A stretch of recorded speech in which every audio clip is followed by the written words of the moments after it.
माझ्या पोरीला बघायला आलेला तुमच्यातला नवरा मुलगा कोण आहे? हे काय तो कडेला बसलेला आहे ना गरीबागत पांढरा शर्ट घालून तोच. पण त्यांनी पायातले बूट वेगवेगळे का घातल्यात?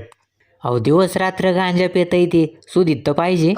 आणि तुम्ही बाकीचे तिघजण कोण? आम्ही नवऱ्या मुलाचे बालमित्र आहेत. बरं तुम्ही काय करता? आम्ही रिकामटेकडे आहेत, कुठं पण गावभर बोंबलं थिंडतो. बरं नवरा मुलगा काय करतो? त्याचे वडील डॉक्टर आहेत आणि हॉस्पिटल आहे त्यांचं. पण मुलगा कंपाऊंडर होण्याच्या पण लायकीचा नाही असं आजूबाजूची लोक म्हणतात.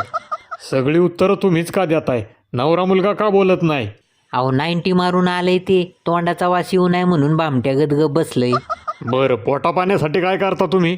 मित्रासोबत पोरगी बघायला गेलं की चहा पोहे मिळतात, त्याच्यामुळे एका टायमाची पोटापाण्याची सोय होती. बरं ते जाऊ द्यात, आज तुम्ही काय खायला घालणार आहेत? खायला काय घालणार म्हणजे? परवा तुमच्या पलीकडे राहणारे जोशी आहेत ना, त्यांच्या स्वीटीला बघायला